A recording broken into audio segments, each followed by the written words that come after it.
வால்மீகி ரிஷியின் கதை. தலைப்பு: இராமாயணத்தை எழுதியவர் வால்மீகி முனிவர் ஆவார். வால்மீகி முனிவர் தம்முடைய இளம் பருவத்தில் வேடனாக இருந்தவர். அப்பொழுது அவரது பெயர் வேறு வேடர்குல வழக்கப்படி வேட்டையாடி உண்பதே இவரது பிழைப்பாக இருந்தது. இது தவிர வழிப்பறிச் செய்வது, பணக்காரர்களை கொள்ளையடிப்பது, எதிர்த்தால் கொலை செய்வது இப்படியான ஒரு நாளில் சப்த ரிஷிகள் கானகம் வழியாக வந்து கொண்டிருந்தனர். இவர்களை பார்த்தார் வால்மீகி விடுவாரா? எடுத்தார் தம் வில்லை. ஹும் என்று உருமினார். ஏ ரிஷிகளே, எங்கு செல்கிறீர்கள்?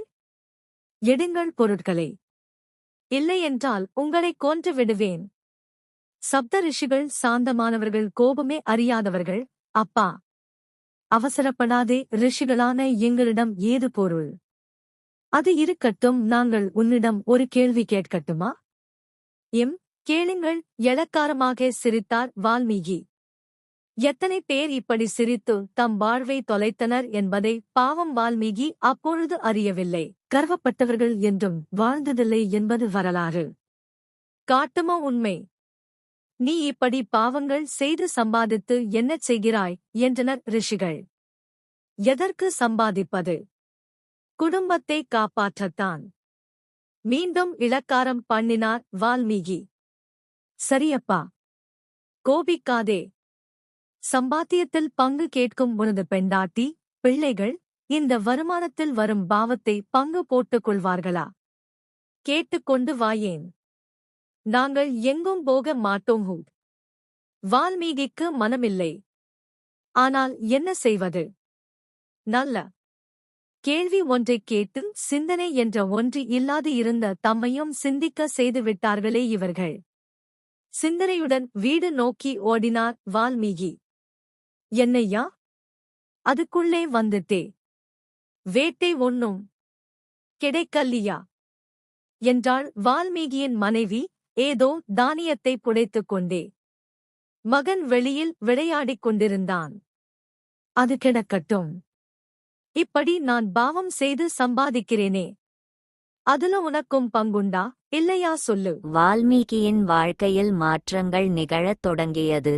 ஆம், இப்படித்தான் ஆண்டவன் மனிதனிடம் திடீரென மாற்றங்களைச் செய்வித்து அவனை தெய்வீக நிலைக்கு உயர்த்துகிறான்.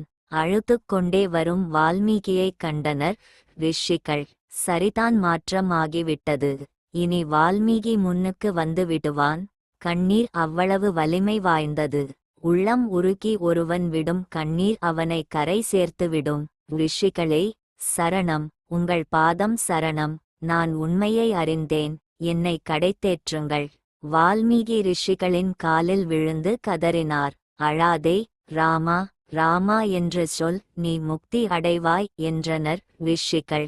நன்மையும் செல்வமும் நாளும் திண்மையும் பாவமும் சிதைந்து தேயுமே நல்குமே, சென்மமும் மரணமும் இன்றி தீருமே. இம்மையே ராமா என்ற இரண்டெழுத்தினால் என்பது பொய்யா என்ன? பாவம் வால்மீகிக்கு ராமா என்று சொல்ல வரவில்லை, வேடந்தானே. மாறா என்று சொல் போதும் என்ற ரிஷிகள் போய்விட்டனர். மாறா இந்த இரண்டெழுத்துச் சொல் கானகமெங்கும் ஒலிக்கிறது. மாறா விடாமல் சொன்னால் ராமா என்று வருகின்றது அன்றே. காலங்கள் ஓடின. வால்மீகியிடம் எந்த சலனமும் இல்லை. உறக்கமின்றி தவத்தில் ஆழ்ந்தார். அவர் இருந்த இடத்தில் புற்று கூட வந்து விட்டது. புற்றினுள்ளே இப்பொழுது தவத்தை தொடர்ந்தார் இவர். இவரது தவம் தேவர்களை எரிக்கத் தொடங்கியது. ஆம், மனிதர்கள் மனம் ஒன்றைச் செய்யும் தவம் தேவர்களை துன்புறுத்தும். வால்மீகி புற்றை உடைத்து கொண்டு வெளியே வா குரல் வந்தது. பிரம்மாதான். புற்றை பிளந்து கொண்டு ஒளிப்பிழம்பாக முனி கோலத்தில் வந்தார் வால்மீகி. ஆம், வால்மீகி என்றால் சமஸ்கிருதத்தில் புற்று என்று பொருள். புற்றிலிருந்து வந்ததால் வால்மீகி ஆனார். இராமாயணத்தையும் எழுதப் போகிறார். சப்ஸ்கிரைப் பண்ணுங்க, லைக் பண்ணுங்க, ப்ளீஸ் சப்போர்ட் பண்ணுங்க, பெல் பட்டன் பிரஸ் பண்ணுங்க.